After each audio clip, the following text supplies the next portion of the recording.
Hello मेरे प्यारे बच्चों, कैसे हैं आप सभी। आशा करता हूं सभी फिट होंगे। प्यारे बच्चों, आज की वीडियो में हम लोग क्लास 10 का जो न्यू हमारा बुक है आर डी शर्मा का, इसका चैप्टर नंबर 3 स्टार्ट करने वाले हैं, जिसका नाम है pair of linear equations in two variables. प्यारे बच्चों, इसका मैंने एक इंट्रोडक्शन वीडियो पहले ही बना दिया था। आज से हम लोग एक्सरसाइज स्टार्ट करने वाले हैं। सो अगर आपने इंट्रोडक्शन वीडियो नहीं देखा तो जरूर देख लेना। जैसे मैंने चैप्टर नंबर 2 का एनसीईआरटी और आर डी शर्मा मिला करके एक इंट्रोडक्शन बनाया था ना, उसी तरीके से इसमें भी हमने इंट्रोडक्शन बनाया है। हमने वहाँ पर बुक जो है वो एनसीईआरटी यूज़ किया है, क्योंकि आपको जो भी क्वेश्चन आएंगे वो आपके एनसीईआरटी के सिलेबस के हिसाब से ही आएंगे। तो आपको ये नहीं सोचना है कि सर आर डी शर्मा का इंट्रोडक्शन अलग से बना दीजिए, ऐसा जरूरी नहीं है। आप अगर उस वाली वीडियो को भी देख लेते हो ना, तो आपको ये अच्छे से समझ में आ जाएगा कि इस पूरे चैप्टर में आपको क्या क्या चीज़ें पढ़नी है और कैसे पढ़नी है, और उसमें इजी मेथड्स क्या है, सारी चीज़ें मैंने वहाँ पर आपको एक्सप्लेन कर रखी हैं। तो इंट्रोडक्शन वाला वीडियो देख लेना, उसका लिंक मैं आपको डिस्क्रिप्शन बॉक्स में भी दे दूंगा, ऊपर आई बटन में भी प्रोवाइड करा दूंगा, ठीक है। और इसका जो प्लेलिस्ट रहेगा ना, इस चैप्टर के प्लेलिस्ट में सबसे पहला वीडियो जो होगा वो इंट्रोडक्शन वाला होगा, तो वो जरूर देखना, ताकि आपको चीज़ें क्लियर रहे कि आपके पास कौन कौन से मेथड होते हैं, हमारा ग्राफ वाला मेथड कैसा है, हमारा क्रॉस मल्टीप्लिकेशन मेथड क्या होता है जो यूज़ अब नहीं करने वाले हैं अपन, हमारे पास सब्स्टिट्यूशन मेथड क्या होता है, एलिमिनेशन मेथड क्या होता है, सारी चीज़ें मैंने वहाँ पर एक्सप्लेन कर रखी हैं। तो वो वीडियो आप लोग जरूर से जरूर देख लेना। अब अपन आते हैं एक्सरसाइज 3.1 के पहले क्वेश्चन में, और यहाँ पर देखते हैं क्या है। तो फर्स्ट क्वेश्चन में बोला जा रहा है कि Akhila went to a fair in her village. Akhila जो है वो अपने विलेज में एक मेले में जाती हैं, और she wanted to enjoy rides on the giant wheel, यानी कि वो क्या करना चाहती हैं, राइड करना चाहती है जो बड़ा सा व्हील होता है ना, जिसमें मैं कभी नहीं घूम पाता हूँ। तुम लोग अगर घूम पाते हो तो बता देना मुझे कमेंट में, मेरे से तो नहीं हो पाता है। लेकिन अखिला जो है वो चाहती थी कि वो बड़े वाले व्हील में घूमे। एंड प्ले हुपला, और वो हुपला भी खेलना चाहती हैं। हुपला क्या होता है, तो एक गेम होता है जिसमें आपको रिंग फेंकना रहता है सामान में। आप लोग खेले होगे इस गेम को, मैं भी खेला हूँ। और अगर सामान फंस जाता है ना, तो फिर आपको वो सामान दिया जाता है। ये गेम मैं खेला जरूर है, इसमें मैंने जीत पाया हूँ। तुम लोग अगर जीते हो तो भी बता देना। अब आगे बढ़ते हैं।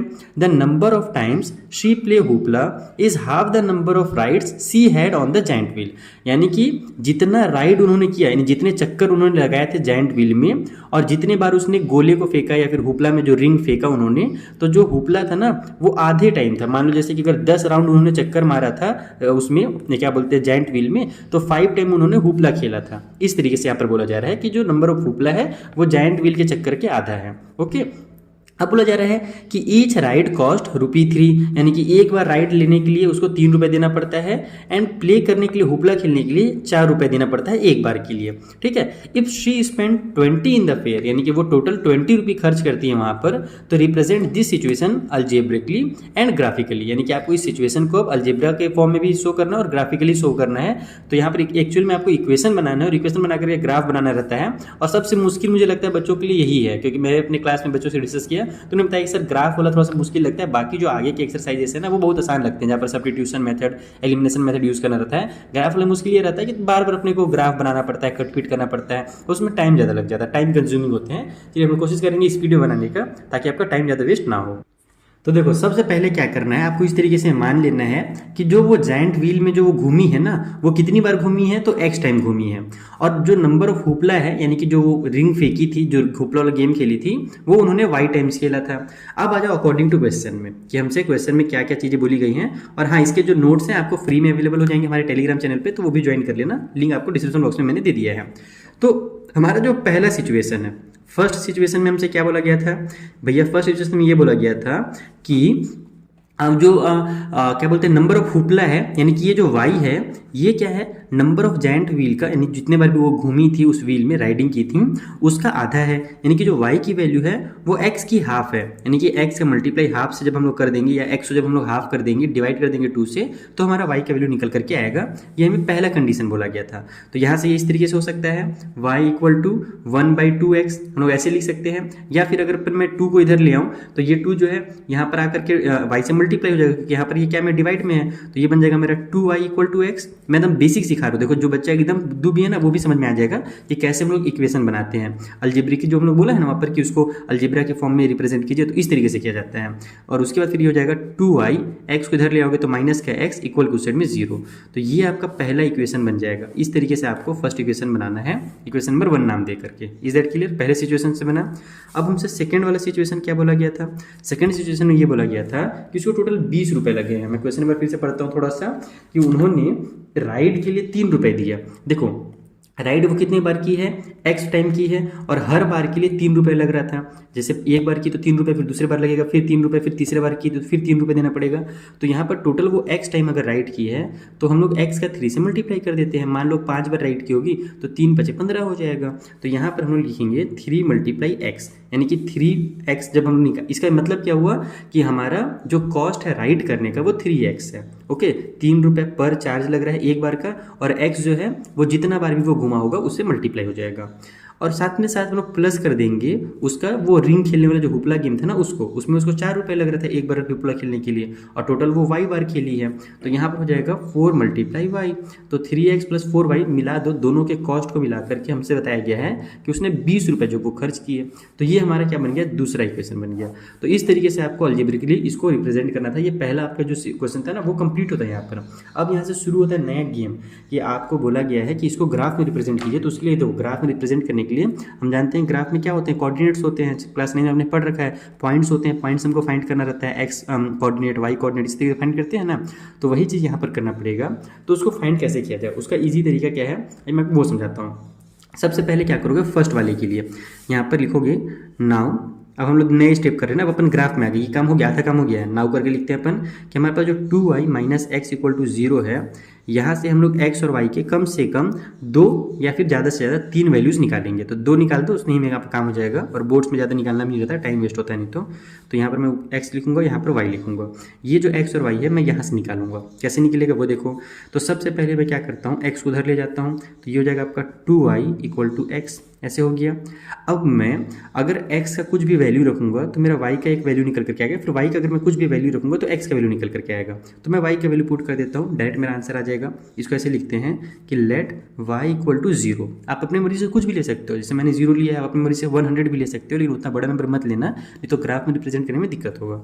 अगर y का वैल्यू मैं 0 रखता हूँ तो उस कंडीशन में ये 2 × 0 हो जाएगा, इक्वल को साइड में x। तो यहाँ पर ये 2 × 0 यानी कि 0 = x आ गया, यानी कि जब हमने y का वैल्यू 0 लिया तो x का वैल्यू भी 0 हुआ। तो इस तरीके से हमारा पहला कोऑर्डिनेट मिल गया। उसी तरीके से दूसरा भी निकालेंगे अपन यहीं पे बगल में ही। अपन मान लेते हैं y = 1।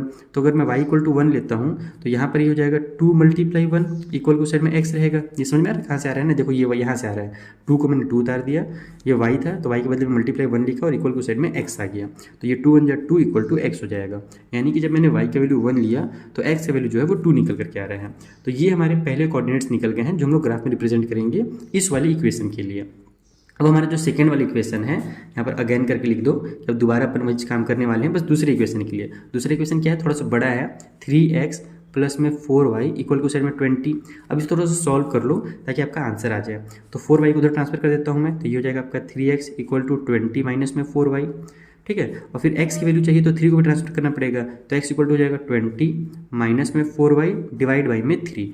अब यहाँ पे थोड़ा सा अपने को एक्स्ट्रा दिमाग खर्च करना पड़ेगा। क्यों करना पड़ेगा, क्योंकि अब फ्रैक्शन आ गया। पिछले बार तो देखो नॉर्मल नंबर था, है ना, सीधा सीधा दिख रहा था, तो हम लोग फटाफट वहाँ पर 0 और 1 रख दिए और हमारा आंसर भी सही सही आ गया।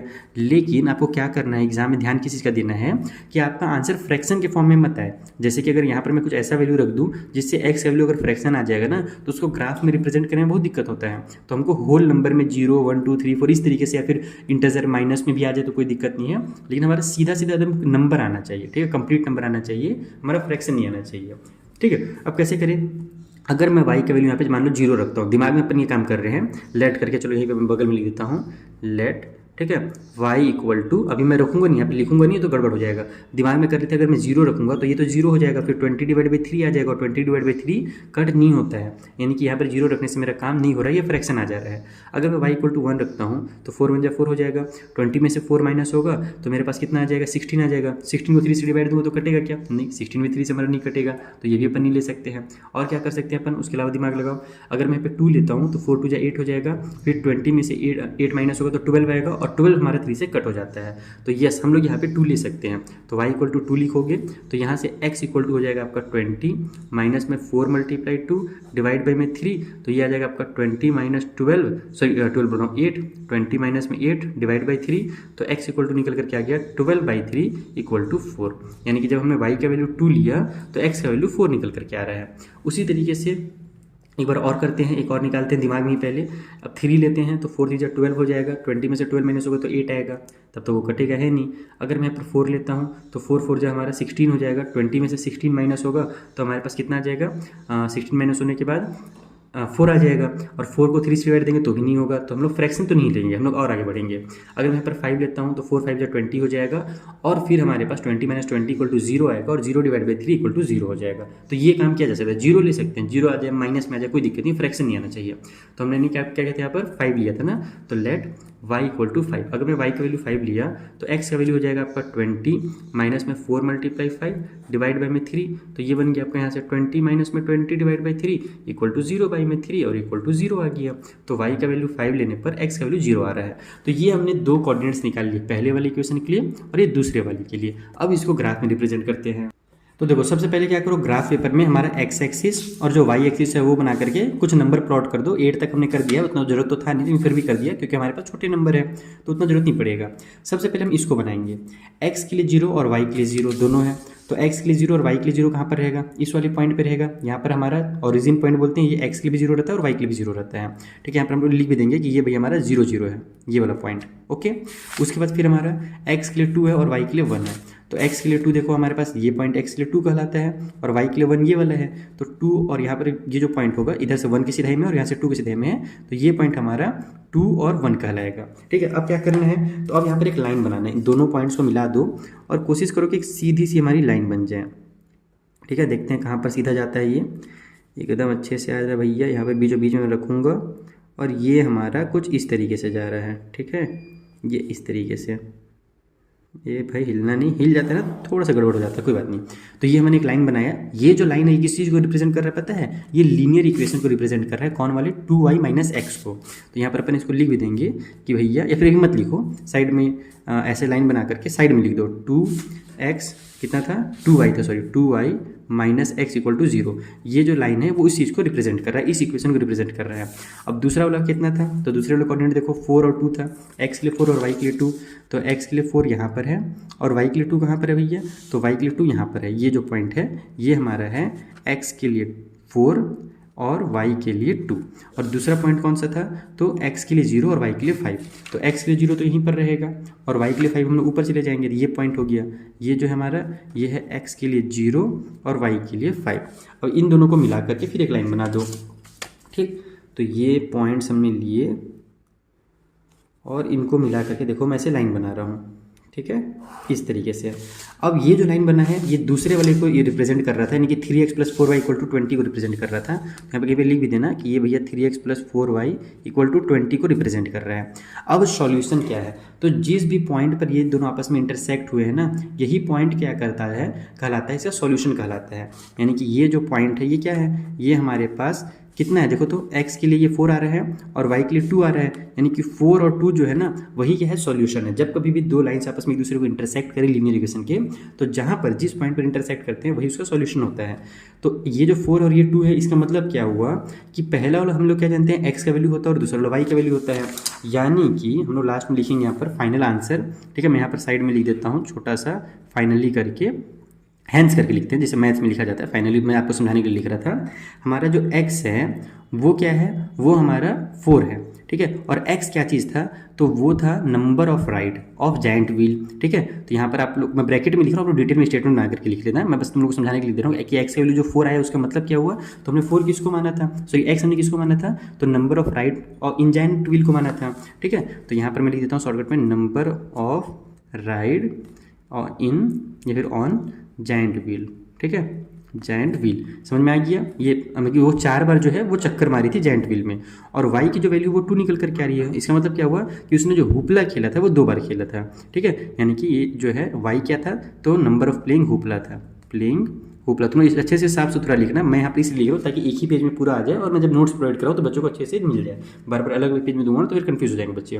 तो ये इसका आंसर है। आप लोग चाहो तो अपने आंसर को चेक भी कर सकते हो अगर एग्जाम में टाइम है तो, मतलब ज़रूरी नहीं है। देखो x हमारा 4 आया है ना, और उसको x के लिए कितना रुपये देना पड़ रहा था, 3 रुपये देना पड़ रहा था। तो 4 का 3 से मल्टीप्लाई कर दो, तो यहाँ पर देखो 4 3 हमारा 12 हो जाएगा, और y का वैल्यू कितना आया, 2 आया, तो 4 2 हमारे पास 8 हो जाएगा। तो 12 और 8 मिला दो तो टोटल 20 रुपये हो रहा है ना, और वही चीज़ तो हमारे पास था, ये ये 20 रुपी है। तो इस तरीके से आपको इसको सॉल्व करना था। ये समझ में आ गया? तो चलो आई होप आपका पहला क्वेश्चन कंप्लीट हो गया होगा, अच्छे समझ में आ गया होगा। एकदम डिटेल में था, डिटेल मैंने समझाया ताकि बाकी जो भी बच्चे हैं उन सभी को समझ में आ जाए। जो क्लास 9 बच्चे से नहीं भी पढ़े थे उनको भी समझ में आ जाना चाहिए। और अगर आपको वीडियो पसंद आ रहा हो ना तो अपने फ्रेंड के साथ फटाफट शेयर कर दो ताकि मुझे भी मोटिवेशन मिले और मैं आगे के क्वेश्चन को भी फटाफट बना सकूँ। ठीक है, चलो जो सेकंड क्वेश्चन है फिलहाल हम लोग इससे बनाते हैं। सेकेंड वाला क्वेश्चन और भी ज़्यादा मज़ेदार है क्योंकि ये एज से रिलेटेड है, जो कि मुझे बहुत पसंद है और आपको भी मजा आएगा इसको सॉल्व करने में। इसमें बोला जा रहा है कि Aftab tales his daughter, Aftab जो है वो अपनी डॉटर से कहते हैं, बेटी से कहते हैं कि 7 years ago, आज से 7 साल पहले, I was 7 times as you old as you were then. यानी कि आज से 7 साल पहले तुम्हारा जितना भी उम्र था ना, मैं उससे 7 times ज़्यादा था। जैसे मान लो कि अगर तुम्हारा उम्र 5 साल था तो मेरा उम्र 5 7 35 साल था। इस तरीके से वो बता रहे हैं कि मैं तुम्हारी उम्र से 7 गुना ज़्यादा था, 7 times ज़्यादा था। ऑल्सो 3 years फ्रॉम नाउ, यानी कि आज से 3 साल के बाद, I shall be 3 times as old as you will be. यानी कि आपसे 3 साल के बाद जो होगा ना, मेरा उम्र जो रहेगा आपसे कितना रहेगा, तो 3 times रहेगा। जैसे कि मान लो अगर आपको उम्र 10 years हो गया तो मेरा उम्र 30 years रहेगा। इस तरीके से वो बोल रहे हैं, जो कि अभी बस मैं आपको समझाने के लिए नंबर बता रहा हूँ। नहीं तो पहले 35 साल अगर मैं बताया था तो अभी 30 साल तो होगा नहीं, वो तो और ज़्यादा बढ़ेगा। ठीक है, बस समझा रहा हूँ इस तरीके से कि 7 साल पहले आफ्ताब का जो एज था वो अपनी बेटी के एज से 7 times ज़्यादा था, और आज से 3 साल के बाद जो भी एज रहेगा बेटी का उससे 3 times ज़्यादा रहेगा। ठीक, अब हमसे बोल रहा है कि इज नॉट दिस इंटरेस्टिंग, क्या ये इंटरेस्टिंग नहीं है? Represent this situation algebraically and graphically. इसको भी वही काम करना जो आपने यहाँ किया था, वही चीज़ यहाँ पर भी करिए। तो देखो, कभी भी अगर एज से रिलेटेड कोई भी क्वेश्चन आता है, चाहे वो किसी भी मेथड से बनाने के लिए दिया हुआ रहे, आपको सबसे पहले क्या करना है, उनका प्रेजेंट एज ही लेना है। ठीक है, तभी आप आंसर को सही पहुंच पाओगे। अगर आपने 5 साल बाद वाला एज या 7 साल पहले वाला एज जो भी दिया हुआ है क्वेश्चन में, अगर उसके हिसाब से आपने एज ले लिया तो गड़बड़ हो जाएगा। तो हमने सबसे पहले मान लिया कि जो प्रेजेंट एज है आफ्ताब का वो एक्स ईयर है और उसके डॉटर का वाई ईयर है। अब अपन लिखते हैं यहाँ पर 7 years बिफोर। ठीक है, 7 years अगो या बिफोर, ठीक है, जो लिखना चाहो।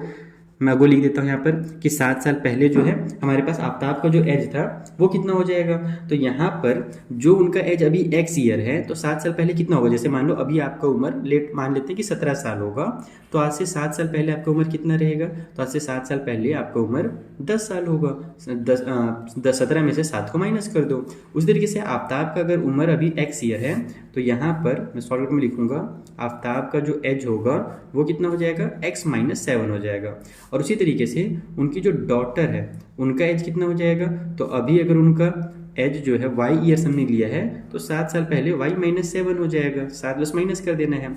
अब अकॉर्डिंग टू क्वेश्चन लिखो इसको, कि क्वेश्चन में हमसे क्या बोला गया था कि जो आफ्ताब का एज है यानी कि x - जो 7 है वो आज से 7 साल पहले उनकी डॉटर का जो एज था उससे 7 times ज़्यादा था। यानी कि डॉटर के एज में 7 से मल्टीप्लाई करेंगे तब आफ्ताब का एज निकलेगा। ये हमसे पहले वाले सिचुएशन में बोला गया था, ये फर्स्ट सिचुएशन में लिख रहा हूँ। ठीक है, अब इसको ही थोड़ा सा हम लोग सॉल्व कर लेते हैं। तो x - 7 इक्वल टू हो जाएगा 7y और माइनस में 49। इस 7y को उधर ले जाओ, इस 7 को उधर ले जाओ, तो ये हो जाएगा x माइनस में 7y और फिर ये उधर जाकर के माइनस और उधर जाकर प्लस हो जाएगा। लेकिन ये तो माइनस में है 49, तो प्लस माइनस माइनस होगा तो 42 आ जाएगा, लेकिन बड़े नंबर में माइनस की साइन है इसीलिए ये भी माइनस में रहेगा।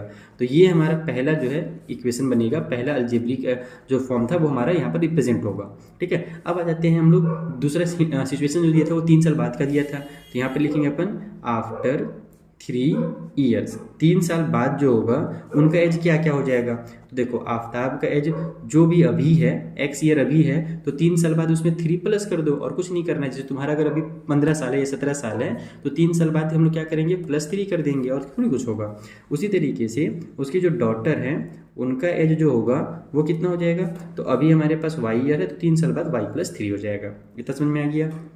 अब क्या करेंगे, फिर से हम लोग आ जाएंगे अकॉर्डिंग टू क्वेश्चन, कि हमसे क्वेश्चन में ये बोला गया था कि आफ्ताब का एज जो 3 साल बाद होगा ना, x + 3 जो होगा वो उनकी डॉटर के एज से 3 times ज़्यादा हो जाएगा। तो यहाँ पर मल्टीप्लाई 3 कर दो, तो ये हो जाएगा आपका x + 3 इक्वल टू 3y और 3 3 = 9। तो फिर से वही काम करेंगे, इस 3y को इधर ले आएंगे तो x माइनस में 3y हो जाएगा और इस 3 को उधर ले जाएंगे तो ये 6 बना लेगा, क्योंकि प्लस वाला 9 है, ये उधर जाकर के माइनस में हो जाएगा तो 9 - 3 = 6 आ गया। तो इसको आप लोग ऐसे बॉक्स में जरूर क्लोज करना है, ये बहुत अच्छा लगता है टीचर को चेक करने में कि बच्चे ने साफ साफ लिखा है और यहाँ पर आंसर आया हुआ है। तो ये हमारा 2 इक्वेशन हो गया। ठीक है, अब तुम लोग को पता है कि ये पहला आंसर कंप्लीट हो गया, इक्वेशन बना दिया हमने। तो अब इसको अपने को ग्राफ में रिप्रेजेंट करना है तो फिर से वही काम करना पड़ेगा, यानी कि बॉक्सेस लेने पड़ेंगे। तो सबसे पहले मैं इसका लेता हूँ। नाउ हम लोग लेते हैं x माइनस में 7y इक्वल टू माइनस का 42 के लिए। ठीक है, मैं काम करता हूँ 7y को उधर ट्रांसफर कर देता हूँ, तो x की वैल्यू आ जाएगी, x इक्वल टू हो जाएगा आपका 7y उधर जाकर प्लस में हो जाएगा और माइनस में 42। ठीक, ये हमारा पहले क्वेश्चन बन गया। इसका मैं बॉक्स बना लेता हूँ, कहीं पे बगल में बना लूँ, यहीं पे बना लेता हूँ। ठीक, यहाँ पर ये हो गया हमारा x के लिए और एक हो गया y के लिए। दो दो लेंगे, बस ज़्यादा नहीं निकालना है। तो फिर से वही दिमाग लगाओ कि x का वैल्यू मैं कितना लूँ कि y का वैल्यू थोड़ा सा नहीं, सॉरी y का वैल्यू मैं कितना लूँ कि x का वैल्यू जो है वो हमारा सिंपल नंबर आ जाए। तो यहाँ पर देखो, तुम अगर 0 से स्टार्ट करते हो तो हमारा y का x जो वैल्यू होगा वो तो माइनस का 42 हो जाएगा। अगर मैं यहाँ पे 0 पुट कर देता हूँ तो वो बहुत बड़ा नंबर है और हम लोग ग्राफ में उतना बड़ा नंबर रिप्रेजेंट नहीं करना चाहते। हम लोग चाहते हैं कि 20 के अंडर ही रहे, 10 के अंडर रहे तो ज़्यादा अच्छा रहेगा। तो मैं दूसरा नंबर सोचता हूँ कि अगर मैं यहाँ पर y के बदले में मान लो मैं 3 ले लेता हूँ, तो 7 3 जब मेरा 21 हो जाएगा, 21 माइनस होगा तो माइनस का 21 आ जाएगा। चलो छोड़ो, और बड़ा लेते हैं। अगर यहाँ पर मैं 5 लेता हूँ y का वैल्यू, तब कितना आएगा, 7 5 जा 35 हो गया, और 42 में से जब हम लोग 35 को माइनस करेंगे तो मेरा माइनस का 7 आ जाएगा। तो यस, मैं y का वैल्यू 5 ले सकता हूँ। अगर मैं 6 लूँगा तो ज़्यादा अच्छा रहेगा। ये हो जाएगा हमारा 7 कितना हो जाएगा, 6 भी, चलो 6 अगली बार ले लेंगे। पहले एक बार मैं 5 ले लेता हूँ। Let y equal to 5, y का वैल्यू अगर मैं 5 लिया तो उस कंडीशन में मेरा x इक्वल टू हो जाएगा 7 मल्टीप्लाई 5 माइनस में 42। तो ये हो गया x का वैल्यू हमारे पास 35 माइनस में 42, तो x का वैल्यू जो है माइनस का 7 आ गया। आएगा कि नहीं आएगा, बिल्कुल आ जाएगा। तो y का वैल्यू यहाँ पर मैं 5 लेता हूँ और x का वैल्यू को -7 लिख देता हूँ। ओके, ज़्यादा बड़ा नहीं, 10 के अंडर है तो ज़्यादा अच्छा है।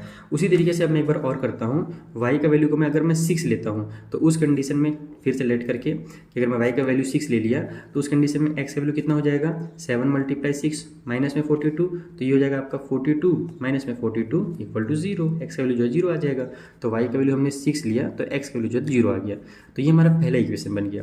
ठीक है, यानी कि पहले हमारे कोऑर्डिनेट्स मिल गए। अब अपन दूसरा वाला कोऑर्डिनेट फाइंड करते हैं इस वाले का यूज़ करके, दूसरा इस वाले क्या नाम है आपका इक्वेशन का यूज़ करके। तो x माइनस में 3y इक्वल टू 6 है दूसरा वाला। तो यहाँ से आपका हो जाएगा x इक्वल टू ये 3y उधर जाकर के प्लस में, और ये जो 6 है वो तो पहले से पॉजिटिव ही है तो पॉजिटिव का 6 रहेगा। चलो फिर से एक और बॉक्स बनाते हैं और फिर दिमाग लगाते हैं कि अब यहाँ पर अपन क्या क्या यूज़ कर सकते हैं। ठीक है, ये x का हो गया, ये y का हो गया। अगर मैं y के लिए यहाँ पर मान लो 1 लूँ तो 3 1 जा 3 होगा, और फिर उसका 6 से मल्टीप्लाई करेंगे तो फिर हमारे पास ये कितना आ जाएगा, सॉरी मल्टीप्लाई और ऐड करेंगे तो 9 आ जाएगा, जो कि बड़ा है। मेरे को ज़्यादा बड़ा नहीं जाना है, मेरे को छोटे में रहना है। मैं काम करता हूँ कि y का वैल्यू यहाँ पे 0 लग देता हूँ। तो अगर मैं y का value let y equal to 0 अगर मैं कर दूँ तो x इक्वल टू हो जाएगा आपका 3 मल्टीप्लाई 0 प्लस में 6, तो ये हमारे इक्वल टू 0 आ जाएगा, सॉरी 6 आ जाएगा हमारे पास। 3 0 जो 0 हो गया और 0 में 6 ऐड करोगे तो 6 रहेगा। तो y का वैल्यू जब हमने 0 लिया तो x का वैल्यू जो है वो हमारा 6 आ गया। ठीक, अब अपन क्या करते हैं, एक निगेटिव ले लेते हैं, क्योंकि पॉजिटिव लूँगा ना तो मेरा बड़ा हो जा रहा है नंबर, इसीलिए पॉजिटिव नहीं लेता हूँ, मैं एक निगेटिव लेता हूँ। अगर मैं -1 करूँगा, देखो इस तरीके से, अगर मैं y इक्वल टू -1 कर लेता हूँ, आप लोग अपनी मर्जी से कर सकते हो। देखो जरूरी नहीं कि जो मैं करो वही करो, अपनी मर्जी से -2 भी ले सकते हो, -3 भी ले सकते हो, जो आपकी इच्छा वो ले लो। तो y का वैल्यू अगर मैं -1 रखता हूँ तो उस कंडीशन में अपन x इक्वल टू कितना हो जाएगा, 3 मल्टीप्लाई -1 प्लस में 6, तो ये बन जाएगा आपका यहाँ से माइनस का 3 और प्लस का 6, जो कि हमारा 3 बन करके बाहर निकलेगा। तो y का वैल्यू -1 लेने पर x का वैल्यू मेरा 3 आ गया। तो ये हमारे पास ये कोऑर्डिनेट्स मिल गया फटाफट। अब हम लोग इन कोऑर्डिनेट्स को प्लॉट कर देते हैं ग्राफ में। तो देखो इस बार हमने क्या किया है कि निगेटिव वाले साइड में माइनस वाले नंबर भी लिख लिए हैं और नीचे भी माइनस कर दिया, क्योंकि हमारा इस बार कुछ कुछ नंबर माइनस में था।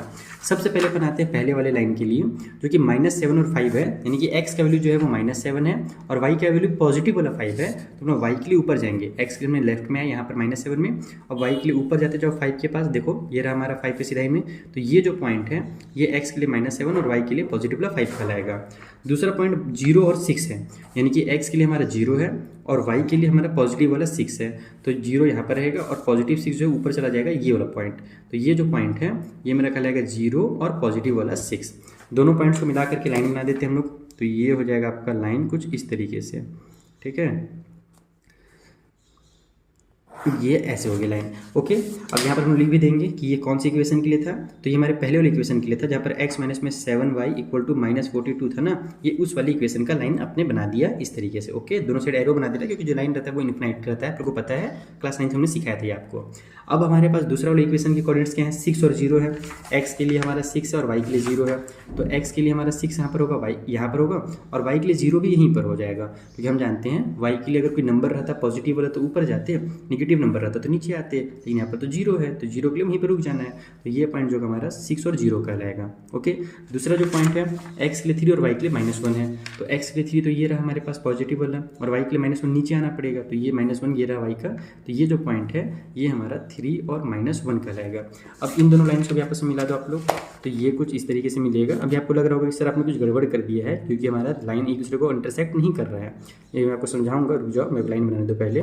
तो ये हमने इस तरीके से लाइन को बना लिया, और पहले मैं लिख भी लेता हूँ यहाँ पर, इसको दोनों साइड ऐसे बना करके लिख देता हूँ कि ये मेरा x माइनस में 3y = 6, यानी जो दूसरा वाला इक्वेशन था उसका लाइन है। अब बोलोगे सर हमारा सॉल्यूशन तो निकला नहीं, क्योंकि हमारा लाइन तो एक दूसरे को इंटरसेक्ट कर ही नहीं रहा है। तो देखो तुम लोग ध्यान से देखोगे ना, तो ये जो लाइन्स हैं ये पैरेलल नहीं है। आप देखो कि ये थोड़ा सा ऊपर जा रहा है और ये थोड़ा सा हल्का सा, नहीं कि एक ऐसा लगेगा आपको देखने से ही समझ में आएगा कि आगे चल करके ये कहीं ना कहीं पर एक दूसरे को कट जरूर करेंगे। ठीक है, तो सबसे पहली चीज़ जो मैं पिछले क्वेश्चन आपको बताना भूल गया कि आपको यहाँ पर सॉल्यूशन निकाल के दिखाना ही नहीं है, क्योंकि हमारा जो क्वेश्चन था उसमें केवल ये बोला था कि आप एल्जेब्रिकली उसको रिप्रेजेंट करो, यानी कि उसका इक्वेशन बनाओ, पहला ये क्वेश्चन था, और दूसरा उसको ग्राफ में रिप्रेजेंट करो। जो मैंने यहाँ पर आप लोगों को सॉल्यूशन बताया है ना, अगर आप इसको नहीं भी लिखोगे, जैसे कि हमने इसको कट करके दिखा दिया और यहाँ पे सॉल्यूशन भी मैंने आपको बता दिया, अगर आप ये नहीं भी बताओगे तो वो गलत नहीं होगा, क्योंकि हमसे क्वेश्चन में बोला ही नहीं कि सॉल्यूशन बताओ कि वो कितने बार वहाँ पर राइड की या कितने बार उन्होंने क्या हुपला खेला। देखो क्वेश्चन को ध्यान से पढ़ोगे, फिर बोला है क्या, नहीं बोला है ना, बस हमको बोला गया कि रिप्रेजेंट करो उसको ग्राफ में भी और अलजेब्रा के फॉर्म में, यानी कि इक्वेशन बना करके फॉर्म करो।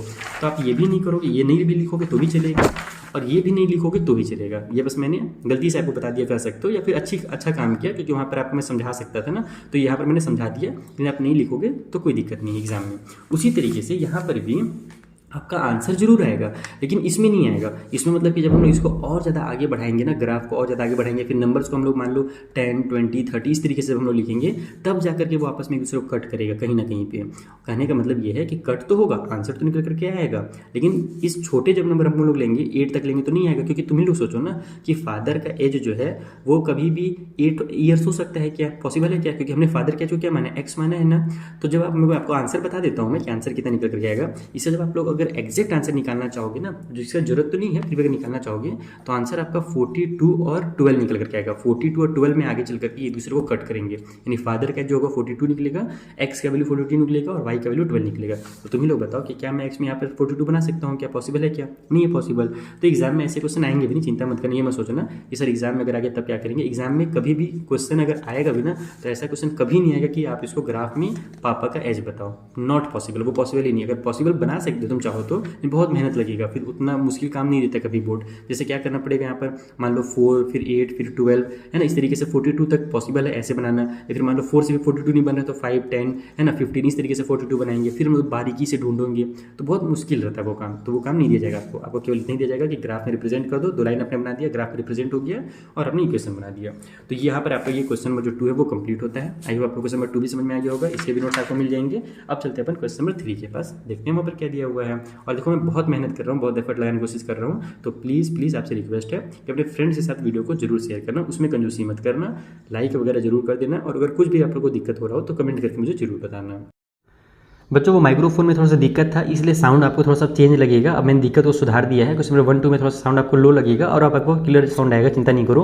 और क्वेश्चन नंबर 3 जो है बहुत ही आसान क्वेश्चन है। इसमें हमसे बोल रहा है कि the path of a train A is given by the equation 3x + 4y - 12 = 0 and the path of the other train B is given by the equation 6x + 8y - 48 = 0 represent this situation graphically। यानी कि आपको पहले से equation बना के दे दिया है, बस आपको इसको ग्राफ में रिप्रेजेंट करना है। जैसे हमने भी ग्राफ बनाया था तो देखा था ना, इक्वेशन के फॉर्म में एक लाइन बनता है, उसी तरीके से ट्रेन का जो पटरी है वो एक इक्वेशन के फॉर्म में हमको दिया हुआ है, सीधी लाइन के फॉर्म में दिया हुआ है। तो आपको कुछ नहीं करना है, सिंपली इसके एक्स और वाई के कोऑर्डिनेट्स निकालने और ग्राफ में रिप्रेजेंट कर देना है। तो ये पिछले क्वेश्चन से आसानी है, वहाँ पर अपने को दिमाग लगाना पड़ रहा था, इक्वेशंस बनाने पड़ रहे थे, यहाँ पर कुछ करना ही नहीं है वो सब। तो अपन एक काम करते हैं, सबसे पहले तो गिवन इक्वेशन लिख करके पहला इक्वेशन मैंने लिख दिया, बॉक्स बना दिया, और यहीं से अपन एक्स और वाई का वैल्यू निकाल लेते हैं। फिर दूसरा वाला इक्वेशन लिखेंगे और उसका एक्स और वाई का वैल्यू निकाल लेंगे। ठीक है, चलो स्टार्ट करते हैं। सबसे पहले 12 को उधर भेज दो और इस 4y को उधर भेज दो, तो ये हो जाएगा आपके यहाँ से 3x = ये बन जाएगा +12 और 4y उधर जाकर के -4y हो जाएगा। फिर अपन 3 को उधर ट्रांसफर कर देते हैं, तो x = हो जाएगा आपका 12 -4y डिवाइड बाई में 3, क्योंकि इधर ये मल्टीप्लाई में था। अब वही दिमाग लगाना पड़ेगा लेट करके कि y का वैल्यू मैं कितना रखूँ कि x का वैल्यू निकल करके आ जाए। y का वैल्यू अगर मैं 0 रखता हूँ तो ये हो जाएगा आपका 4 0 0, फिर 12 को 3 से डिवाइड दे देंगे तो 4 आ जाएगा। तो यस, मैं y का वैल्यू यहाँ पर 0 रख सकता हूँ। तो x इक्वल टू आपका कितना आ जाएगा, 12 माइनस 4 मल्टीप्लाई 0 डिवाइड बाई 3। तो ये हो जाएगा आपका x का वैल्यू यहाँ से 12 डिवाइड बाई 3 इक्वल टू 4 बन गया। तो ये लिख दो, y का वैल्यू 0 रखने पर x का वैल्यू जो है वो 4 निकल करके आ रहा है। अब अपन दूसरा काम बीच के पे कर लेते हैं दिमाग लगा करके कि y का वैल्यू अब क्या रखें अपन, अगर 1 रखते हैं तो 4 × 4 हो जाएगा, 12 में से 4 माइनस होगा तो 8 आएगा, फिर 8 डिवाइड बाई 3 तो हो नहीं सकता, तो वो नहीं रखेंगे। अगर मैं 2 रखता हूँ तो 4 2 8 हो जाएगा, तो उस कंडीशन में हमारे पास 12 माइनस 8 यानी कि 4 आ जाएगा, 4 डिवाइड बाई 3 हमारा कट नहीं होगा, तो वो भी नहीं रखेंगे अपन, है ना। अगर मैं यहाँ पर 2 रख लें, हटा लिया, अब 3 रख लेता हूँ तो 4 3 12 हो जाएगा। हाँ, ये कर सकता हूँ। देखो y का वैल्यू अगर मैं 3 लेता हूँ तो ये बन जाएगा आपका x इक्वल टू 12 माइनस में 4 मल्टीप्लाई 3 डिवाइड बाई 3। तो ये बन गया आपका यहाँ से कितना, ये हो जाएगा आपका 0 बन जाएगा, 12 minus 12 divide by 3 equal to 0 divide by 3, जो कि हमारा 0 आता है। तो y का वैल्यू 3 रखने पर x का जो वैल्यू है वो 0 निकल करके आ गया। तो ये हमारा पहला आंसर आ गया। अब अपन दूसरा आंसर निकालते हैं। दूसरा आंसर कितना, कौन सा था भाई, दूसरा इक्वेशन मेरे पास कहाँ गया, क्वेश्चन नंबर 3 6x। नाउ दूसरा वाला क्या है, 6x प्लस 8y माइनस में 48, 6x प्लस में 8y माइनस का 48 इक्वल टू साइड में 0। इसके लिए भी वही काम करेंगे अपन, बॉक्स बना लेंगे इस तरीके से, और यहाँ पर आपका ये बन गया x के लिए और एक हो जाएगा y के लिए। ओके, अब अपन यहाँ पर से फिर ट्रांसफर करते हैं, तो ये हो जाएगा आपका x डायरेक्ट में लिख देता हूँ, 48 उधर जा करके प्लस का 48 हो गया, ये 8y इधर जा करके माइनस का 8y हो गया, और ये जो 6 है यहाँ पर आकर के डिवाइड में हो जाएगा। दिमाग लगाओ जल्दी से।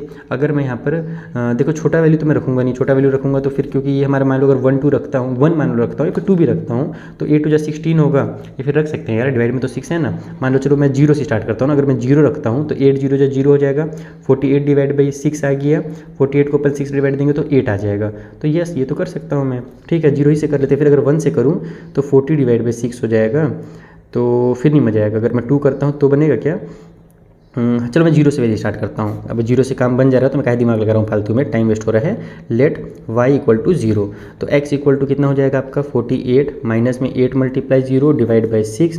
तो ये हो गया आपका 48 बाई में 6, जो कि हमारा 8 बन करके बाहर निकलेगा, ठीक ना, 6 8 48 होता है। तो हमने y का वैल्यू 0 रखा तो x का वैल्यू हमारा 8 निकल करके आया। उसी तरीके से अब मैं y का वैल्यू क्या रख दूँ भाई, 1 तो रखा तो काम नहीं बना था, 2 रखूँगा तो 8 2 16 हो जाएगा। 48 में से अगर मैं 16 माइनस करूँ तो कितना आ जाएगा मेरे पास, 22 आएगा ना। हाँ, 48 में से अगर मैं 10 माइनस करता हूँ, नहीं यार 22 कहाँ से आएगा, 48 में से 10 माइनस करूँगा तो मेरा तो 38 आएगा, और 6 और माइनस कर दूंगा तो 32 आएगा, लेकिन वो भी तो कट नहीं हो रहा है, तो 2 भी नहीं रख सकता। अगर मैं 3 रखता हूँ तो 8 3 से मेरा 24 हो जाएगा। हाँ, 3 रख सकते हैं। देखो फिर 48 में से 24 माइनस होगा तो 24 आएगा, जो कि 6 से कट हो जाएगा। तो y इक्वल टू अगर मैं 3 रखता हूँ तो उस कंडीशन में x इक्वल टू कितना हो जाएगा, लेट करके जरूर लिख देना ऐसे, x इक्वल टू हो जाएगा आपका 48 माइनस में 8 मल्टीप्लाई 3 डिवाइड बाई 6। तो ये बन गया आपका 48 माइनस में 24 डिवाइड बाई 6। तो यहाँ से आपका x का वैल्यू हो जाएगा 24 डिवाइड बाई 6 इक्वल टू 4, यानी कि y की वैल्यू 3 रखने पर x की जो वैल्यू वो मेरी 4 निकल करके आ गई। अब ये दोनों को पकड़ते हैं और ग्राफ में रिप्रेजेंट कर देते हैं। सो हमने ग्राफ में नंबर्स को प्लॉट कर लिया है। सबसे पहले वाले लाइन के लिए आते हैं, तो 4 और 0 है, तो x के लिए 4 कहाँ पर आएगा, यहाँ पर आएगा, और y के लिए 0 यही हो जाएगा, क्योंकि नहीं ऊपर जाना नहीं नीचे आना है। तो ये हमारा हो गया 4 और 0, ठीक है। दूसरा क्या था, x के लिए 0 और y के लिए 3, तो x के लिए 0 वहीं पर शुरू में ही हो जाएगा, और y के लिए 3 अपन ऊपर आ जाएंगे, यानी ये जो पॉइंट है ये हमारा x के लिए 0 है, क्योंकि नहीं इधर जाना है नहीं इधर आना है, और y के लिए 3 यही है। तो ये हो जाएगा हमारा 0 और 3, दोनों को मिला देते हैं और एक लाइन बना देते हैं पहले ही, ताकि बाद में कन्फ्यूज़न ना हो कि कौन सा पॉइंट किसका है, इसलिए मैं पहली लाइन बना देता हूँ। चलो भाई लाइन अच्छा सा बन जाए। तो ये हमारा लाइन बन गया, ठीक है। इसको पैरेलल यहाँ पर लिख भी देते हैं, पैरेलल बोल रहा हूँ, क्या बोलते हैं इसको, क्या था यार इसका इक्वेशन हमारे पास 3x प्लस 4y माइनस में 12 था। तो मैं लिख देता हूँ साइड में 3x minus 4y equal to 12, है ना, ये वाला हमारा इक्वेशन था। फिर -12 करके इक्वल टू 0, -12 इक्वल टू 0 जो बुक में दिया था क्वेश्चन में वही अपन लिख देंगे, ठीक। 12 को तो मैं बाद में ट्रांसफर किया था। उसके बाद फिर हमारा दूसरे वाले के लिए कितना है, x के लिए 8 है और y के लिए 0 है, तो x के लिए 8 और y के लिए 0 यहाँ पर आ जाएगा, ये हो जाएगा मेरा 8 और 0। और दूसरा क्या है, 4 और 3 है, x के लिए 4 यहाँ पर हो गया, और y के लिए 3 कहाँ पर जाएगा, तो ये वाला पॉइंट y के लिए 3, ये देखो x के लिए 4 और y के लिए 3, तो इसको मैं 4 और 3 इस तरीके से लिख देता हूँ। अब इन दोनों को मिला देते हैं, तो मेरा लाइन तो मुझे पैरेलल दिख रहा है। तो ट्रेन का लाइन हमेशा ज़्यादातर रहता है पैरेलल ही रहता है, ताकि आपस में ट्रेन टकरा ना जाए, तो ये हमारा दूसरा लाइन बन जाएगा, यानी इसके कोई सॉल्यूशन नहीं होंगे। ये दोनों लाइन्स आपस में पैरेलल है, इट मीन्स इसके कोई भी सॉल्यूशन नहीं निकलेंगे, आपस में कहीं पर भी इंटरसेक्ट नहीं करेंगे। तो ये कौन सी इक्वेशन के लिए था? इक्वेशन का नाम क्या था भाई दूसरे वाले का? 6x + 8y - 48। 6x प्लस में 8y माइनस में 48 इक्वल टू 0, ये इस वाले के लिए था। तो बस यही काम करना था आपको, बस यहाँ पर आपको प्लॉट करने थे, नंबर्स फाइंड करने थे और नंबर को यहाँ पर प्लॉट कर देना ग्राफ में। तो ये आपका क्वेश्चन नंबर 3 भी यहाँ पर कंप्लीट हो गया। चलिए जल्दी जल्दी 2 क्वेश्चन और बचे हैं, उनको भी बना लेते हैं। सो जो फोर्थ क्वेश्चन है वो और ज़्यादा इजी कर दिया गया है आपके लिए। इसमें तो आराम से आपको दे दिया गया है कि ग्लोरिया जो है वो एक रास्ते पे चल रही हैं जिसके कोऑर्डिनेट्स जो है -2 3 थे, फिर 2 और -2 हैं, यानी कि एक सीधे रास्ता चल रही है और वहाँ पर आपके कोऑर्डिनेट्स दे दिए गए हैं। और सुरेश भी जो है वो भी चल रहा है एक पैथ पे, एक रास्ते पे, जिसके भी कोऑर्डिनेट्स हमको बता दिए गए हैं। Represent this situation graphically. देखो पिछले शुरू में बहुत मुश्किल काम था, शुरू में आपको पहले ये भी बनाना पड़ रहा था, इक्वेशन भी बनाना पड़ रहा था, फिर ग्राफ में रिप्रेजेंट करना पड़ रहा था। इस वाले क्वेश्चन में क्या हुआ कि अपने को इक्वेशन दिया हुआ था, केवल अपने को ये पॉइंट्स निकाल करके ग्राफ में रिप्रेजेंट करना था, और इस बार अपने को पॉइंट्स भी दे दिया है, केवल अपने को ग्राफ में रिप्रेजेंट करना है। चलो एकदम स्पीड में करते हैं इस काम को। सो फर्स्ट ऑफ ऑल आप इस तरीके से लिख लो ताकि आपको बार बार बुक की तरफ ना देखना पड़े। जो ग्लोरिया के कोऑर्डिनेट्स है वो हमने लिख लिया और सुरेश के भी लिख लिए हैं, और यहाँ पर मैं ग्राफ पेपर में नंबर ही प्लॉट कर लिया है। इसको पहले ग्लोरिया को प्लॉट कर लेते हैं। तो x के लिए -2 और y के लिए 3 था, x के लिए माइनस, अरे यार माइनस में भी था, मतलब यहाँ नहीं दिया, और y के लिए भी माइनस में था, कोई बात नहीं, जगह है मेरे पास। -1 होगा, ये -2 होगा x के लिए, नीचे में ये -1 हम लोग कर देते हैं, और ये जो मेरा पॉइंट होगा ये -2 होगा। ठीक, तो हमारा x के लिए -2 कहाँ पर है भैया? ये है x के लिए -2, और y के लिए पॉजिटिव वाला 3 है, तो ऊपर जाएंगे ये पॉइंट पे। तो ये जो पॉइंट होगा ये मेरा x के लिए -2 और y के लिए प्लस वाला 3 कहलाएगा। फिर हमारा y के लिए -2 है और x के लिए पॉजिटिव वाला 2 है। तो देखो x के लिए ये रहा पॉजिटिव वाला 2 और y के लिए -2, नीचे में आना पड़ेगा। ये y की लाइन है, y के लिए अगर प्लस चाहिए तो ऊपर, नेगेटिव चाहिए तो नीचे। चलो ये सब जो तुमको क्लास 8 से पढ़ा रखा हो तो ज़्यादा नहीं डिस्कस करते हैं। यहाँ पर जो मेरा पॉइंट होगा x के लिए +2 और y के लिए -2 हो जाएगा। तो ये +2 और ये -2 हो गया। दोनों पॉइंट्स को मिला दो और आपका जो लाइन है ग्लोरिया वाला, यानी ग्लोरिया का जो रास्ता है वो आपके सामने निकल करके आ जाएगा। ये देखो ये है, इस रास्ते से ग्लोरिया बबुआ जो है ना वो चल रही हैं। ये एरो जरूर बना देना। अगला जो है सुरेश वाला, ठीक है, यहाँ पर मैं लिख भी देता हूँ कि ये किसका है, तो ये ग्लोरिया का है, ग्लोरिया। अब दूसरा है सुरेश, x के लिए 0 और y के लिए 5 है। x के लिए तो 0 देखो यहीं पे रहेगा, और y के लिए पॉजिटिव वाला 5 है, तो ऊपर चले जाओ। ये पॉइंट जो है मेरा x के लिए 0 और y के लिए 5 कहलाएगा। दूसरा है x के लिए 4 और y के लिए 0, तो x के लिए 4 ये आ गया और y के लिए 0 यहीं पर रह जाएगा, नहीं ऊपर जाओ नहीं नीचे आओ। तो ये पॉइंट हो गया मेरा x के लिए 4 एंड y के लिए 0। इन दोनों को मिला दो तो सुरेश का भी रास्ता दिख जाएगा तुम लोगों को। बस और कुछ करना ही नहीं था, बहुत इजी क्वेश्चन था ये तुम्हारे लिए। अगर तुमने 1 2 बना लिया तब तो ये तुमको दाल भात यानी कि हलवा लगा होगा, एकदम आसान लगा होगा। तो ये हमने लाइन बनाया, कोऑर्डिनेट्स मिला दो, और यहाँ पर इसमें सुरेश लिख देता हूँ मैं, ठीक है, सुरेशा। तो कंप्लीट हो गया क्वेश्चन में, और कुछ था ही नहीं, बस ग्राफ में रिप्रेजेंट करना था जो हमने कर दिया। चलिए जो अगला क्वेश्चन है अपन उसे बनाते हैं। तो देखो अब तक जो आपने काम किया वो ग्राफ से रिलेटेड काम किया था। अब यहाँ पर जो है ग्राफ से रिलेटेड तो है, लेकिन एक नया चीज़ आपको दिख रहा होगा, रेशियो दिख रहा होगा A1 A2 B1 B2 C1 C2 का। तो ये चीज़ मैंने इंट्रोडक्शन वाले वीडियो में डिटेल में एक्सप्लेन किया है कि इसका मतलब क्या होता है। एक मैंने आपको चार्ट भी दिखाया था NCERT के बुक में, आपके बुक में भी दिया होगा वो चार्ट, ये देखो यहीं पर दिया हुआ है। इसे आपको इसका चार्ट बना करके अच्छे से दिया हुआ था उसमें, आपके क्या नाम है NCERT की बुक में। यहाँ पर मैं आपको बस थोड़ा समझा देता हूँ कि किसी भी दो लाइन में, जैसे मान लो लाइन मतलब क्या होता है कि ये जैसे दो में कोई इक्वेशन दिए हुए हैं, x के साथ जो नंबर है ना ये A1 रहता है, और दूसरे वाले इक्वेशन में ये A2 रहता है x के साथ वाला, y के साथ वाला B1, ये B2 हो जाएगा, ये C1 ये C2 हो जाएगा। इन तीनों को आपस में कंपेयर करते हैं। तो अगर इन तीनों में से कोई भी कंडीशन फुलफिल हो रहा है, जैसे कि मान लो A1/A2 is not equal to B1/B2 आ गया, यानी कि अपन ने A1/A2 निकाला और B1/B2 निकाला और देख रहे हैं कि वो इक्वल नहीं है, तो उस कंडीशन में हमारा इंटरसेक्टिंग लाइन बनता है। जैसे हमने एक लाइन बनाया था ना शुरू में जो इंटरसेक्ट हुआ था एक दूसरे को, तो उस टाइप का लाइन कब बनता है, जब A1/A2 B1/B2 रहता है नॉट इक्वल। और उसके अलावा फिर हमारा कोइंसिडेंट लाइन कब बनता है, जब तीनों आपस में इक्वल होते हैं। कोइंसिडेंट मतलब कि एक के ऊपर दूसरा लाइन बनेगा, जब आप एक लाइन बनाओगे ना तो उसी के ऊपर दूसरा लाइन बन जाएगा ग्राफ के ऊपर में। तो ये होता है हमारा कब पॉसिबल, जब तीनों रेशियो आपस में बराबर होते हैं। और अगर हमारा A1 और B1 वाले यानी कि A वाला और B वाला जो रेशियो है वो बराबर है, लेकिन तीसरा जो C वाला रेशियो है वो बराबर नहीं है, तो उस कंडीशन में हमारे पैरेलल लाइन बनते हैं। तो जहाँ जहाँ पर आपने पैरेलल लाइन नहीं बनाया है ना ग्राफ में, देखा होगा आपने पैरेलल लाइन बनते हुए, तो अगर आप उसका A1/A2 B1/B2 और C1/C2 निकालोगे ना, उसको क्या बोलते हैं इक्वेशन में यूज़ करके, तो देखना कि आपका C1/C2 जो होगा वो इन दोनों के इक्वल नहीं आएगा और ये दोनों जो होंगे आपस में इक्वल ही आएंगे लास्ट में। जब आप उसको स्टैंडर्ड फॉर्म में स्मॉलेस्ट फॉर्म में करोगे तो लास्ट में इक्वल ही आ जाएगा। ठीक, तो अपन चलो इसको सॉल्व करते हैं और देखते हैं कि इसमें क्या बोला जा रहा है। इसमें बोला जा रहा है कि कंपेयर कीजिए A1 A2 B1 B2 C1 C2 को एंड विदाउट ड्राइंग दैम, और उसको आपको ड्रॉ नहीं करना। जैसे ये जो हमारे पास इक्वेशन दी है इसको आप ग्राफ पे ड्रॉ नहीं करना है। Find out whether the lines representing the following pair of linear equation intersect at a point are parallel और कोइंसाइड, यानी कि आपको यही बताना है उसको कंपेयर करके कि ये जो हमारे तीनों दिए हुए हैं इक्वेशंस, इसका जब हम लोग लाइन बनाएंगे, बिना बनाए बताना है कि जब हम लाइन बनाएंगे तो वो कैसे लाइंस बनेंगे, क्या वो हमारे इंटरसेक्टिंग होंगे या फिर वो कोइंसिडेंट होंगे या फिर पैरेलल होंगे, अपने को ये चेक करना है। तो बस कंपेयर करके चेक हो जाएगा। आइए मैं आपको कॉपी में से बता देता हूँ इसे। तो देखो ये हमारे पास पहले इक्वेशन का पेयर दिया हुआ है लीनियर इक्वेशंस के, अपन सॉल्व करते हैं। ये मेरे को जैसे कि मैंने आपको बताया ये A1 होता है और ये A2 होता है, तो अपन डायरेक्ट लिखेंगे यहाँ पर A1 डिवाइड बाई A2। आप चाहो तो पहले लिख सकते हो कि A1 का वैल्यू इतना है, B1 का इतना है, C1 का इतना है, फिर A2 का इतना है, B2 इक्वल टू इतना, C2 इक्वल टू इतना, इस तरीके से बोर्ड्स में लिख सकते हो। मैं यहाँ पर डायरेक्ट बता देता हूँ आपको। A1 हमारे पास 5 है, A2 हमारे पास 7 है, तो 5/7 आ गया। अब आप लोग निकालिए B1/B2 का वैल्यू, यहीं पे बगल में निकालो, नीचे निकालो, जहाँ निकालना चाहो। तो मैं अगर B1/B2 देखूँ तो B1 मेरे पास -4 है और B2 मेरे पास कितना है 6 है। इसको मैं कट भी करूँगा तो ये -2/3 आ जाएगा 2 से कट होकर के। तो मेरा यहीं से क्लियर हो गया कि A1/A2 equal to not B1/B2। C1 के पास अब जाएंगे ही नहीं क्योंकि यहीं पर ये नॉट इक्वल आ गया। तो इसको अपन ऐसे लिखेंगे कि A1/A2 जब हमने निकाला तो वो इक्वल नहीं आ रहा है B1/B2 के।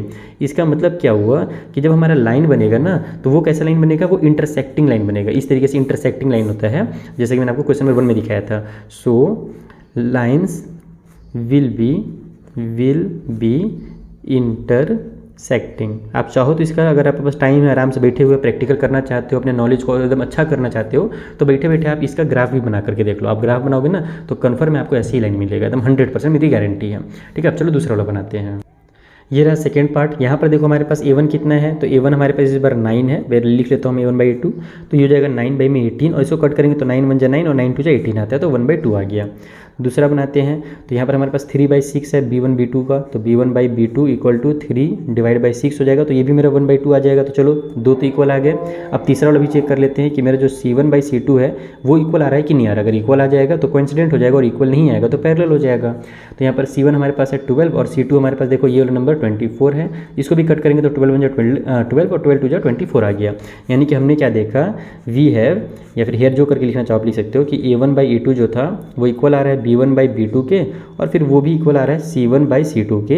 इसलिए जो हमारी लाइन होगा ना, देखो जब पहला लाइन बनाओगे तो मान लो वो इस तरीके से बना, तो जो दूसरा लाइन बनेगा ना वो भी इसी के ऊपर ही बनेगा, वो कहीं दूसरा जगह नहीं जाएगा, वो एकदम सेम टू सेम इसके ऊपर बन जाता है जब कभी भी इस तरीके से आता है। तो इसको बोलते हैं कोइंसिडेंट लाइन। ठीक है, कोइंसिडेंट लाइन। ठीक है, तो ये हो गया हमारा सेकंड पार्ट कंप्लीट। आप लोग स्टेटमेंट वगैरह देखो अच्छे से लिख लेना, मैं आपको केवल बेसिक्स सिखा रहा हूँ यहाँ पर, ज़्यादा स्टेटमेंट में मैं नहीं जाता हूँ। आप लोगों को शुरू से पता होगा, जब से क्लास 7 6 से पढ़ा रहा हूँ तभी से आपको ये जानकारी होगा कि मैं हिंदी मीडियम का छात्र हूँ, इसीलिए मैं ज़्यादा इंग्लिश में ये स्टेटमेंट वगैरह नहीं लिखता हूँ, तो गड़बड़ हो जाता है मेरे से। मेन है मेरे को आपको मैथ सिखाना। चलिए इसका जो थर्ड पार्ट है उसे चेक करते हैं।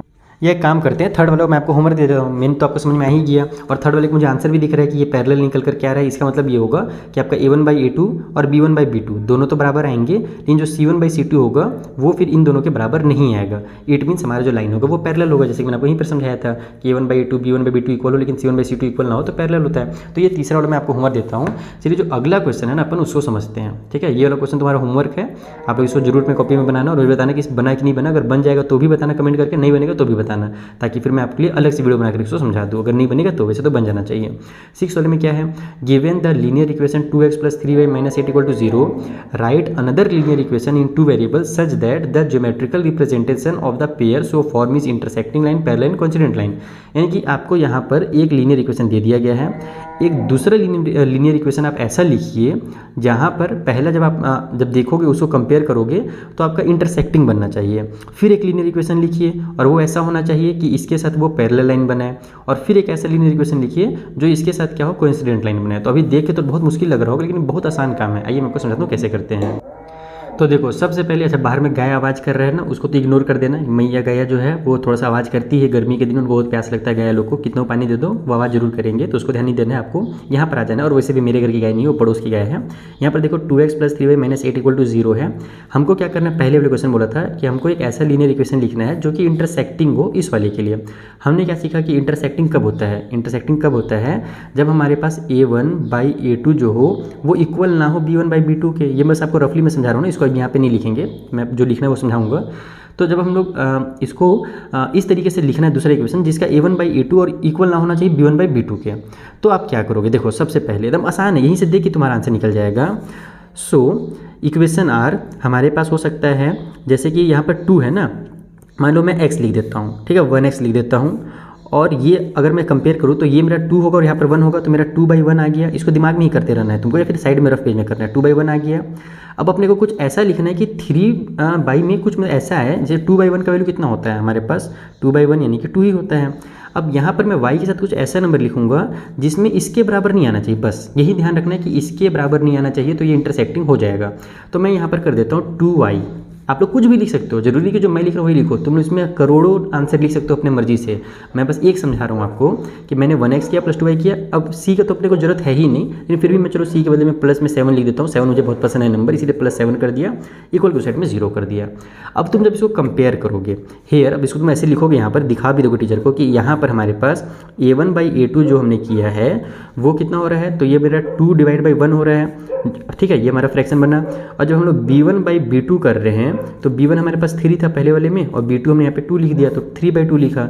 तो हमारे पास a1/a2 जो है वो इक्वल नहीं आ रहा है b1/b2 के।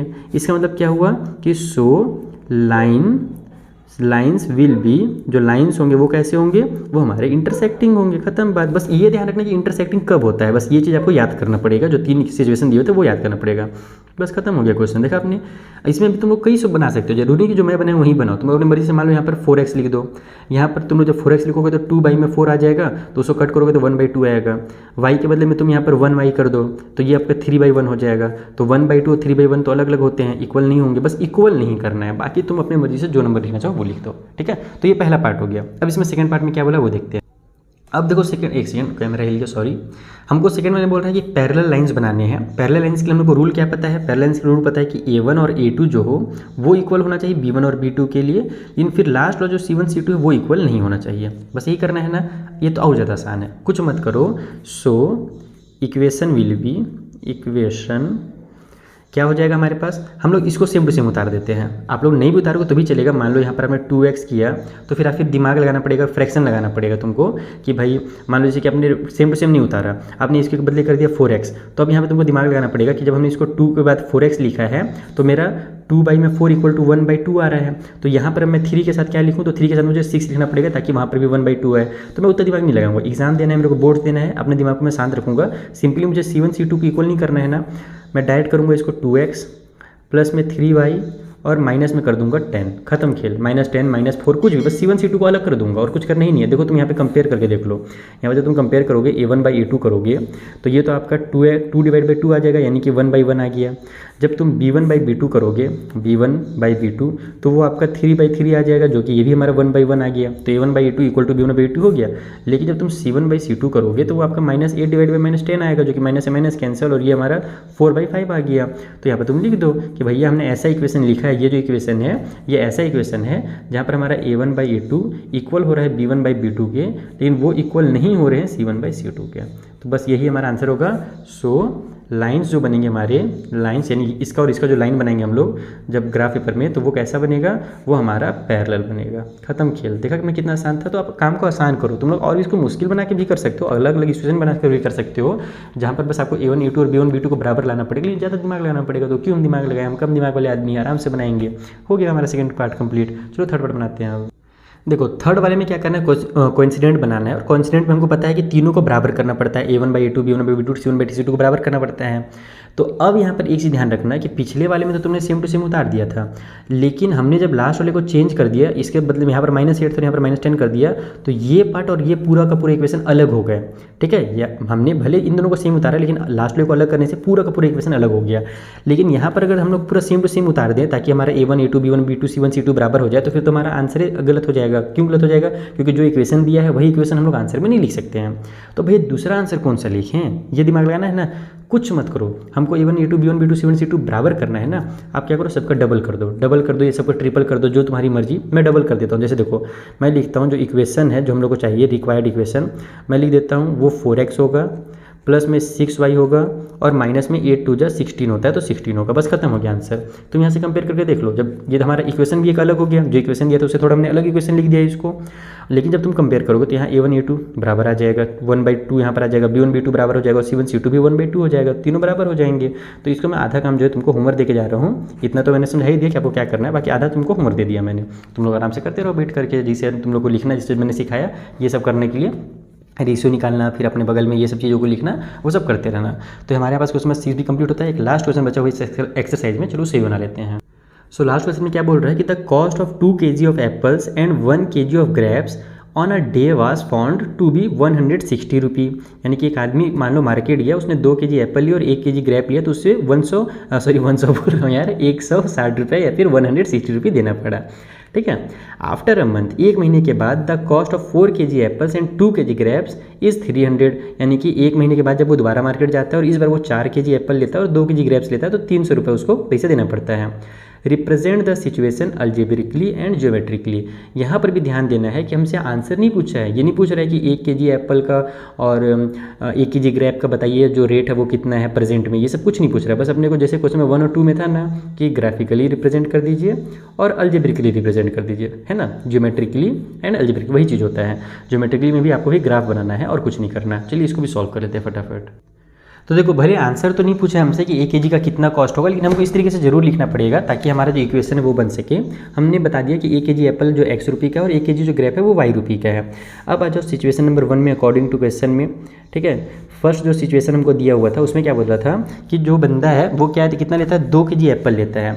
तो 1 kg का तो उसे x रुपये देना पड़ रहा है, तो 2 kg के निकालने के लिए क्या करेंगे, 2 का x से मल्टीप्लाई कर देंगे। यानी कि हमारा 2x जो होगा वो 2 kg एप्पल का प्राइस होगा, प्लस कर दो। उसके बाद ग्रेप कितना ले रहा है, तो 1 kg ऑफ ग्रेप ले रहा है, तो 1 kg कितना है, y है, तो बस 1y या फिर y जो लिखना चाहो वो लिख दो। तो 2x यानी कि जो एप्पल का कॉस्ट है और जो ग्रेप का कॉस्ट है उसको मिला करके उसने कितना रुपये दिया था, 100 में क्या बोल रहा हूँ यार, 160 रुपये दिया था, फिर 160 रुपये दिया था। 160 नहीं होता है, आधा इंग्लिश आधा हिंदी हो जा रहा है। तो ये हमारा पहला सिचुएशन बन गया, या फिर कह सकते हो इससे पहला इक्वेशन बन गया। ठीक है, इसका यूज़ बाद में करके अपन बनाते रहेंगे। पहले अपन दोनों इक्वेशन बना लेते हैं, या फिर यहीं से बना लूँ क्या, यहाँ से मैं x का वैल्यू निकाल लूँ क्या, ग्राफ बना लूँ, नहीं चलो दूसरा सेकंड इक्वेशन बना लेते हैं फिर करते हैं। सेकंड सिचुएशन में हमसे क्या बोला था कि उसने 4 kg एप्पल लिया बाद में, तो यहाँ पर 4x हो जाएगा, और इस बार ग्रेप कितना लिया, तो 2 kg ग्रेप लिया, तो इस बार 2y हो जाएगा ग्रेप का कॉस्ट। दोनों का कॉस्ट मिला करके उसने 300 रुपये दिया, तो ये दूसरा बन गया। तो बस ये हमारा आंसर आ गया, यही हमको अकॉर्डिंग टू क्वेश्चन करना था। तो पहला हमने क्या किया, अब इसको रिप्रेजेंट कर दिया एक तरह से, इक्वेशन बना करके अलजेब्रिकली हो गया, हमारा आधा काम हो गया। अब अपने को इसको ग्राफ बनाना है, तो नाउ अब अपन यहाँ पर तिगड़म स्टार्ट करेंगे। हमारे पास कितना है भाई, 2x है। मैं बॉक्स बना लेता हूँ पहला यहाँ पे साइड में, अच्छा सा प्यारा सा बड़ा सा, बहुत जगह है हमारे पास। ये x का है, ये y का है। ठीक है, तो 2x प्लस में y, अच्छा नीचे में भी एक और बॉक्स यहीं पे बना लूँ क्या, अच्छा नहीं बाद में बनाएंगे। 2x plus y equal to 160 है। ठीक, यहाँ से मैं काम करता हूँ 2x को उधर ट्रांसफर कर देता हूँ, y को यहीं रहने देता हूँ, क्योंकि फिर अगर मैं y को उधर ट्रांसफर करूँगा फिर 2 को डिवाइड में करूँगा तो ज़्यादा दिमाग लगाना पड़ेगा, और मैं जैसे होता है कि एग्जाम में दिमाग कम लगाना पड़े, ऐसा काम करो। तो y को यहीं पे रहने दो, 160 को उधर रहने दो, ये 2x उधर ले जाओ तो माइनस का 2x हो जाएगा। अब हम लोग यहाँ पर लेट x का वैल्यू रखते हैं। लेट x इक्वल टू कितना रखे बताओ तो, दिमाग लगाओ तो। अगर मैं x का वैल्यू यहाँ पर कितना पुट कर दूँ, मान लो मैं, नहीं यार बड़ा आंसर आने वाला है, तो 160 दे दिया है, बड़ा दुष्ट है। अगर मैं x का वैल्यू मान लो 5 भी रखता हूँ ना, तो 5 2 10 होगा, तो 150 आ जाएगा। फिर मेरे को ग्राफ में यानी कि 5 यानी जो 1 2 3 4 ग्राफ में इस बार मैं नहीं लिखूंगा, इस बार मैं ग्राफ में 5 10 इस तरीके से लिखूंगा, फिर 10 20 इस टाइप से लिखूंगा, तब मेरा काम होगा। चलो कोई बात नहीं, वही कर लेंगे।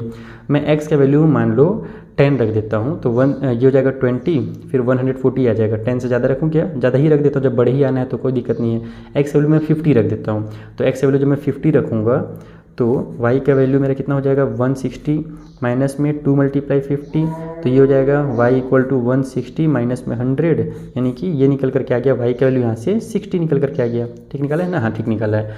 तो x का वैल्यू जब हमने 50 रखा तो y का वैल्यू 60 निकल कर क्या गया, बहुत अच्छा आया, बहुत मज़ा आएगा, इसको बनाने में आसानी से बन जाएगा। फिर एक बार और करते हैं, लेट इस बार x इक्वल टू मैं 60 रख देता हूँ, तो y का वैल्यू देखते हैं कितना आएगा, तो y इक्वल टू जाएगा 160 माइनस में 2 मल्टीप्लाई 60, तो ये हो जाएगा आपका y इक्वल टू 160 माइनस में 120 इक्वल टू 40 आ जाएगा। तो x का वैल्यू जब हमने 60 रखा तो y का वैल्यू हमारा 40 निकल करके आ गया, नहीं सही क्या, हाँ ठीक लिखा मैंने, x का वैल्यू 60 रखा तो y का 50 आया, सॉरी 40 आया, और पिछले बार हमने x का 50 लिया था तो y का 60 आया था। ठीक है चलो कोई गलत नहीं है, मैं दिमाग नहीं पता कहाँ चला गया था। अगेन दोबारा से अब हम दूसरा वाला इक्वेशन का यूज़ करेंगे, अगेनिंग का लिख दिया भाई मैंने।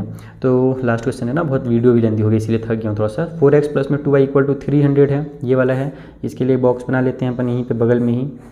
तो ये आपका हो जाएगा एक x के लिए और एक y के लिए, राइटिंग भी बिगड़ने लगी है। अब यहाँ पर तो भैया फ्रैक्शन बनानी पड़ेगा, लेकिन नहीं बनाना पड़ेगा, पता है तुम लोग फ्रैक्शन अगर नहीं बनाना चाहते हो तो क्या कर सकते हो, इन सभी में से 2 को कॉमन ले लो। देखो यहाँ से अगर मैं 2 को कॉमन ले लेता हूँ इस तरीके से, ध्यान देना, अगर मैं ये 2 को कॉमन लिया तो ये मेरा 2x हो जाएगा, प्लस में y हो जाएगा, इक्वल को साइड में 300 है, ये 2 उधर जाकर के डिवाइड में हो जाएगा, तो ये आ जाएगा आपका 2x प्लस में y equal to 300 divide by में 2, तो ये बन जाएगा आपका इक्वेशन 2x प्लस में y इक्वल टू 150। अब मैं फिर स्विच काम करता हूँ, y को यहीं पर रहने देता हूँ, 2x उधर ट्रांसफर कर देता हूँ, तो ये हो जाएगा y इक्वल टू 150 माइनस में 2x।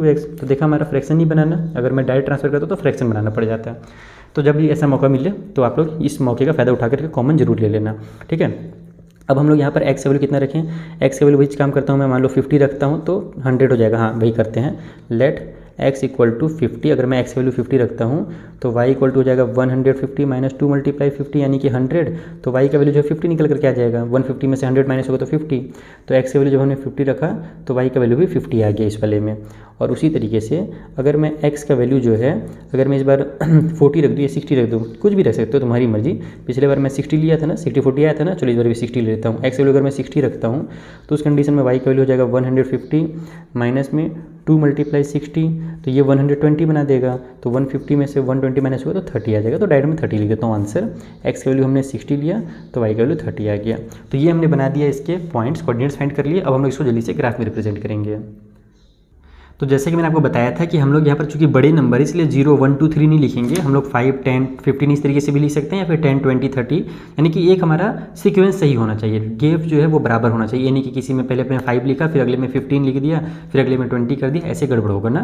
तो 10, 10 का हमने गैप रख लिया है, एक एक बॉक्स जो वो 10 को रिप्रेजेंट कर रहा है। अब पहले वाली लाइन में आ जाते हैं, तो हमारे पास x के लिए 50 था और y के लिए 60 था, x के लिए 50 यहाँ पर है और y के लिए 60, अपन ऊपर जाएंगे तो ये पॉइंट जो है ये इधर देखो, y के लिए सीधा 60 में आ रहा है और x के लिए 50 में आ रहा है, तो यही पॉइंट मेरा 50 और 60 कहलाएगा, ठीक है, ये वाला पॉइंट। दूसरा कितना था, x के लिए हमारे पास 60 और y के लिए 40, x के लिए 60 ये रहा और y के लिए 40 ऊपर जाएंगे तो ये पॉइंट भी मिलेगा, नहीं ये तो 30 में है, ये वाला पॉइंट, ये देखो इधर से 40 आ रहा है और इधर से 60 आ रहा है, तो ये जो पॉइंट है मेरा 60 एंड 40 लिखा जाएगा और इसका अपन लाइन बना देते हैं। तो ये लाइन बन जा, अच्छा सा बनना, प्यारा सा बनना, खराब मत दिखना है तो उड़ा दूंगा मैं। तो ये हमने इसको लाइन बना दिया, ठीक है, और ये इक्वेशन भी हम लिख ही देते हैं या फिर बाद में लिखेंगे, चलो इक्वेशन बाद में लिखेंगे, पहले अपन दूसरा वाला बना लेते हैं। 50, 50, x के लिए 50 और y के लिए भी 50, तो x के लिए 50 यहाँ पर है और y के लिए 50 यहाँ पर है, ये जो पॉइंट है ये मेरा दोनों के लिए 50, 50 कहलाएगा, तो यहाँ पर मैं 50 एंड 50 लिख देता हूँ। दूसरे वाले में x के लिए 60 और y के लिए 30 है, x के लिए 60 और y के लिए 30 चलो हमने पहले ही बना लिया था, अच्छा काम किया था, तो ये जो पॉइंट होगा ये हो जाएगा मेरा x के लिए 60 और y के लिए 30। अब इन दोनों को मिलाते हैं, देखते हैं कहीं पे कट हो रहा है क्या, कट होगा लेकिन बहुत आगे में कट होगा, अभी थोड़ा दूर तक तो ऐसे सीधा सीधा साथ में जाएंगे बेचारे, तो कट करने की जरूरत भी नहीं है क्योंकि हमसे तो सॉल्यूशन पूछा नहीं है, बोलता ना कि अगर सॉल्यूशन निकालिए ग्राफ में तब हम लोग इसको कट करते हैं, ठीक। तो इस तरीके से ये लाइन बन रहा है, मेरे हिसाब से पैरेलल तो नहीं जा रहा है लेकिन जा रहा है यार, पैरेलल जा रहा है मेरे को लग रहा है, ये तो पैरेलल चला गया है, कॉस्ट निकाल के देखना पड़ेगा कि पैरेलल जाएगा कि नहीं जाएगा, या फिर a1/a2 से भी कंपेयर करके देख लेना कि आगे जाकर कटेगा कि नहीं, बाकी ज़रूरत नहीं है, हमसे जो बोला है बस अपने उतना काम कर दिया। हमको बोला था कि भैया अलजेब्रिकली भी प्रेजेंट कर दिए, ग्राफिकली भी कर दिया, हमने दोनों कर दिया। अब अपन इसका इक्वेशन लिख देते हैं, तो ये जो था ये था हमारा 2x plus Y equal to 160 वाला, और ये जो था ये था हमारे पास 4x प्लस में 2y इक्वल टू 300 वाला, ठीक है। तो मेरे को तो दिख रहा है कि ये हमारा, हाँ बिल्कुल ठीक है, ये तो हमारा पैरेलल ही जाएगा, क्योंकि देखो यहाँ पर ध्यान से इन दोनों को कंपेयर करो तो 1/2 आ जाएगा कट होकर के, और यहाँ पर भी 1/2 पहले से है ही, तो A1 A2 B1 B2 तो बराबर हो गए। लेकिन C1 C2 बराबर नहीं हो रहे हैं, क्योंकि 150 थोड़ी है, 160 है। अगर 150 रहता तो यहाँ पर भी 1/2 आता है, लेकिन 160 है तो ये हमारा बराबर नहीं आएगा। इसका मतलब कि लाइन्स हमारे पैरेलल बनेंगे। तो यस, ये तो मैंने सही बनाया है बिल्कुल। तो ये होता है हमारा एक्सरसाइज 3.1 कंप्लीट। तुमने बहुत सारी बेसिक चीज़ें इस वाले एक्सरसाइज में सीखा है, और ये सारी बेसिक्स की चीज़ें जो है ना, आगे वाले एक्सरसाइज में तुम्हें बहुत ज़्यादा काम आने वाली हैं। तो आगे वाले एक्सरसाइजेस के लिए ऑल द बेस्ट। मन लगा करके पढ़ाई करो। वीडियो पसंद आया तो अपने फ्रेंड्स के साथ शेयर करो, कंजूसी उसमें बिल्कुल मत करना। मुझे मोटिवेट करो, मैं तुम्हें मोटिवेट करूँगा। इसी तरीके से हम लोग क्लास 10th में टॉप मारेंगे, ठीक है। चलो मिलते हैं नेक्स्ट वीडियो में, तब तक के लिए thank you for watching. Share करना ना भूलना, सब्सक्राइब वगैरह करना बिल्कुल ना भूलना, और जो नोट्स हैं वो तुमको टेलीग्राम पे मिल जाएंगे।